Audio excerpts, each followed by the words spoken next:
Today, the silent killer you need to know about.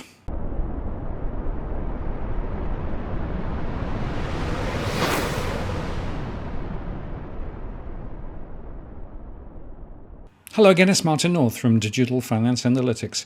Welcome to his post covering finance and property news with a distinctively Australian flavour. Well, we cover a wide range of issues on this channel, but there is one I want to discuss today based on our most recent research, which is profoundly disturbing and very concerning. It relates to asbestos, which is something most people don't seem to know much about, and yet it kills around 4,000 people in Australia each year. So this post is a little bit of context about asbestos, but also relaying the detailed research that we've completed to underscore the huge knowledge gap that there is in the country. Existing research on community awareness and the knowledge of asbestos threats and consequences in Australia is frankly scarce. The Asbestos Safety and Eradication Agency commissioned Brunton, which is a market research company, to conduct quantitative research on asbestos awareness in 2014, 2016 and 2018. These surveys were split into 3 groups, including the general public, tradespersons, and real estate personnel. The respondents in the public category numbered around 1,000 in each period, and the samples were aligned with the Australian Bureau of Statistics census distributions. The 2018 executive report from Brunton indicates that there were improvements in community attitudes towards risks and importance of asbestos from 2014 to 2018. However, our researchers interpret the summary table presented in the full report as no real change over the period. And most of the questions directed at the public in the Brunton surveys from 2014 to 18 were subjective. For example, the 2018 survey questions asked the respondents to rate their perceptions of being informed about asbestos and its dangers, the importance of being knowledgeable about asbestos and its dangers, their perceived level of knowledge associated with asbestos and its dangers, their confidence in the ability to identify asbestos-containing materials, and their attitudes towards risks and the importance of asbestos. An understanding of the community's perceptions, attitudes and perceived levels of knowledge about issues can be important in many contexts, but when the gravity of a risk includes mass deaths, the most critical questions at issue are whether Australians in fact understand the nature and scope of the dangers involved and are taking appropriate action to protect themselves and others from the dangers. For example, a Safe Work Australia study found that while construction and maintenance workers indicated they were well aware of the potential dangers of asbestos to their health, they lacked knowledge on how to recognise asbestos-containing materials, and they were not complying with safety procedures as well as they perceived. Which takes us to our research. To accurately assess the community levels of awareness of asbestos threats requires us to define what awareness means. Is it sufficient for a person to merely know that asbestos might be dangerous to their health? Would such knowledge lead most people to take positive action to prevent harmful exposure to asbestos for themselves and others? We don't think so. And are the following beliefs or misconceptions a barrier to reducing future incidents of asbestos-related diseases? Deaths from asbestos-related diseases in Australia are rare.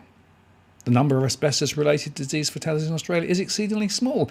These deaths are resulting from historical settings that no longer exist today. All or most of these deaths arise from occupational exposure. Asbestos-related disease always or usually only occurs following long periods of intense exposure. Most people with asbestos-related disease are male and old. Most people with such diseases have worked for long periods in traditional industries. Incidents of mesothelioma are only probable when minimum levels of exposure to asbestos are exceeded and asbestos-related diseases are curable. This is at best incomplete. Consequently, we define proper awareness by householders of the risks of legacy asbestos at home to include knowledge of the following facts: that asbestos is dangerous to health, which, by the way, is the most fundamental principle of legacy asbestos risks, that there are no safe levels of exposure to asbestos, which is the nature of the risks, that harmful exposure to asbestos commonly results in death, the gravity of potential harm, that more than 1,000 Australians die from asbestos-related diseases annually, including those exposed during home maintenance and renovations, the magnitude of the harm. To evaluate the public's knowledge of the dangers and impacts of asbestos based on these criteria, we designed survey research questions to test this specific knowledge on a multiple choice basis. We then added these questions to our pre-existing DFA Omnibus Household Survey. Asbestos is carcinogenic, and exposure to its fibres causes and contributes to mass loss of life in Australia and elsewhere. Diseases caused by exposures to asbestos include asbestosis, asbestos-related lung cancer, mesothelioma, ovarian cancer, and larynx cancer. Now, from our initial sample of 43,000 households, we found that 28% of respondents knew that asbestos is dangerous to health. We call those the positive households. Another 42% were unsure whether asbestos is dangerous to health. We call those the unsure households. 21% indicated that asbestos is not dangerous to health. We call those the negative households. And 9% did not even know what asbestos was. We call those the unknown households. Hence, and think about this, more than 2/3 of the respondent households did not positively understand that asbestos is dangerous to health, suggesting this most basic tenet of asbestos knowledge is poorly understood across the population. The unrecognised and negative households, which together were 30% of the initial respondents, were asked no further questions because, well, their answers would only have been guesses. And we found that people aged in their 40s and 50s were relatively more aware of the danger of asbestos to health than older and younger respondents. The high levels of incorrect answers from those in their 20s and 30s is very concerning. We found the variations across the states and territories pretty marginal, and the relatively higher percentages of correct answers from those residing in the ACT may stem from continuing publicity on the deaths relating to exposure to insulation containing asbestos. We found that males were more informed than females, although these differences were largely confined to the first question. Those findings suggest there is a larger pool of females than males who are unaware of the dangers of asbestos to health, while those who are aware, their knowledge is similar to their male counterparts. As might be expected, respondents employed in the construction, trade and maintenance sectors were in fact the most knowledgeable about the dangers of asbestos to health at 85%, with around half of those working in the legal sector and management also aware of this fact. Among the occupational groups less aware of the dangers of asbestos were respondents working in healthcare support. There may be a strong correlation in question 1 between the gross income levels of a household and awareness that asbestos is dangerous to health, with the percentage of yes responses rising rapidly as income increased. Now, relating to our second question, the World Health Organization confirmed in 1976 that there is no safe level of exposure to asbestos. Only 2% of the remaining households knew this critical fact. A large majority of these respondents, at 79% of the 30,100 respondents, thought that asbestos is only dangerous where there is intense exposure over time. Among those who answered question 2 correctly, the occupation group with the highest percentage answering no safe levels of exposure was construction, trade and maintenance at 13%. Now, this result is still suboptimal and mainly reflects the fact that training on the handling and the control of legacy asbestos is not compulsory for construction, trade and maintenance workers in all states and territories of Australia. For example, in a 2018 survey of tradespersons involved in home renovations, the proportion who had undertaken formal training on the management, handling and removal of asbestos was just 37%. To save lives, the long-standing myth that asbestos-related diseases are confined to people with intense exposure over long periods must be debunked. There is no safe level of exposure to asbestos. In our third question, we looked at the full gravity of potential harm from exposure to asbestos. It's poorly comprehended by Australians. Of the remaining households, 88% thought that the most harmful effect of asbestos exposure is lung cancer. Only 5% were aware that once diagnosed, most cases of asbestos-related disease are fatal within a relatively short time frame. The households who were most aware of the lethal nature of asbestos exposure worked in construction, trade and maintenance. Nonetheless, only 31% of those respondents selected the death answer. The answer to question 3 are consistent with the present online public guidance to householders who do not specify the nature of the dangers to health at all, or that highlight lung disease or cancer. The average 5-year survival rate for all cancers in Australia is now close to 70% and is above 90% for some forms of cancer. So while a diagnosis of cancer remains a serious medical outcome that should be feared, many of those sufferers can be treated and cured of their cancer or can live for long periods following their diagnosis. But this is not the case for mesothelioma, which is incurable and invariably fatal. Any person who's been given a cancer diagnosis well understands the trauma of the average survival statistics that are commonly presented upon diagnosis. For mesothelioma victims, this trauma is the most extreme because effective treatment options are limited to non-existent, and the survival statistics are the worst on the cancer continuum. The 5-year survival rate for mesothelioma is 5 to 6%, the lowest such rate among the cancer types recorded by the Australian Institute of Health and Welfare, and this level has barely moved over the last 30 years. The average 5-year survival rate for lung cancer is also relatively low at 19%, although new treatments have improved the statistics since 1990. These medical facts ought to be conveyed to the public for them to make proper, risk-based decisions regarding legacy asbestos in their homes. The public health guidance and risk warnings on asbestos dangers in Australia should be required to be made explicit using the word death. And next, question 4. Few Australians knew about the level of ongoing fatalities from asbestos-related diseases. Most of the remaining households, at 93%, believe that less than 50 people die each year from asbestos-related diseases. Only 6% of respondents chose the above 1,000 death options. These responses to question 4 reflect an enormous gap between public knowledge and the harsh realities. Continuing deaths each year in Australia from asbestos-related diseases remain stubbornly high, as an estimated 4,000, equating to 77 fatalities each week. Mesothelioma alone accounts for around 700 to 800 deaths annually.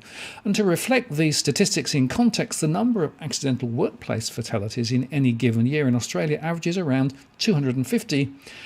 And there were 1,161 road-related deaths in Australia during the 12 months ended January 2020. And at the time of this release, the number of deaths in Australia from COVID-19 was 910. No occupational group was well informed about the annual number of deaths from asbestos diseases. While 31% of respondents working in the construction and maintenance sector chose the above 1,000 death options, another 59% of those employers or workers answered less than 50. The responses to question 4 are consistent with existing online public health guidance, which omits the death counts from asbestos-related diseases. The 2016 Global Burden of Disease study estimated close to 250,000 fatalities annually from occupational exposure to asbestos. So worldwide, deaths from asbestos-related diseases are already in the millions. In Australia, applying the ratios accepted or suggested in the medical literature and by public health scholars, the estimated combined death count in Australia from mesothelioma and asbestos-related lung cancer from the period 1945 to 2019 is in the range of 60,000 to 152,000 deaths. This estimate excludes deaths from asbestosis and asbestos-related ovarian and larynx cancer because data on these fatalities is just lacking. These death counts continue to mount, so this is not just a historic issue. So if you accept our definition of household awareness, the survey results suggest that the levels of community awareness and knowledge in Australia on the dangers and deadly impacts of asbestos are scarily low. More than 2/3 of the households surveyed did not know what asbestos is or did not know that it is positively dangerous to health. Even among the better informed households, most thought that asbestos is only dangerous to health following intense exposure. Most believe that the most harmful consequences of asbestos exposure is lung diseases, and most indicate that the number of Australians dying from asbestos-related diseases each year is less than 50. These findings suggest the Australian public barely knows about the asbestos crisis, the associated death counts, and the large number of lives potentially still at risk. Even among those surveys who knew that asbestos is dangerous to health, most still connect asbestos-related diseases to old men who worked in mines or factories with intense exposure to asbestos for long periods, as epitomised by Bernie Banton. And that is, most believe the dangers of asbestos are limited to a very small group of people and view the risks of asbestos exposure for themselves and others as minimal to non-existent. Many Australians diagnosed with mesothelioma linked to possible or probable exposure to asbestos in their homes or other non-occupational settings held the same beliefs as those expressed by the majority of survey respondents and were not adequately warned. Such views are catastrophic, as indicated in the recent Amica versus Werfel case. Werfel was diagnosed with mesothelioma following brief periods as a fencing contractor in the late 1990s and do-it-yourself home renovator in 2000 to 2001. In his evidence, Mr. Werfel said that he recalled seeing Bernie Banton on television and the campaigns to secure compensation from James Hardie Industries in the period 2004 to 2006. From these developments, he became aware that people who had worked in asbestos mines or in factories producing asbestos products had died from exposure to asbestos. Despite having had roles as a health and safety representative at work, Werfel submitted that he did not know about the risks of dying from doing occasional projects on his home containing asbestos cement sheeting or from short periods of employment working on asbestos cement fencing. Werfel stated that had he known about these risks, he would have not engaged in that work or would have taken precautions if they were safe. The Supreme Court of South Australia found that Werfel would have become aware of the risks of dying from exposure to asbestos cement if James Hardie had more actively and strongly warned of the dangers of working on asbestos cement products from 1990, and the court ultimately held that James Hardie owed a duty of care to avoid injury to persons who might occasionally remodel, repair or remove its asbestos cement products, and that this duty had been breached with respect to Werfel. More broadly, the court found that James Hardie has a duty to warn homeowners, occupants and trade persons who might occasionally remodel, repair or remove its asbestos cement products. Their honours suggest this duty might be satisfied by public campaigns. This legal outcome is seminal. Asbestos cement is the dominant asbestos product within Australian homes. Fatalities from asbestos-related diseases linked to exposure in homes have comprised a large proportion of mesothelioma claims since 2007, and warnings about the risks of exposure during home maintenance and renovations have increased markedly over the last decade. Yet there have been no mass media public health campaigns or risk warnings on asbestos in Australia. So overall, the household survey findings are consistent with inadequate public information, education and warnings in Australia on asbestos threats and consequences. And the point you need to understand is that first, there is no known safe level of exposure to asbestos. Remarkably brief periods of exposure to legacy asbestos or exposure to low doses of asbestos fibres can kill you and those around you. And such exposures can occur in either occupational or non-occupational settings. And next time we'll look at DIY exposure, which is a whole new area we need to understand. I'm Martin North from Digital Finance Analytics. Many thanks for watching, and I'll see you again next time.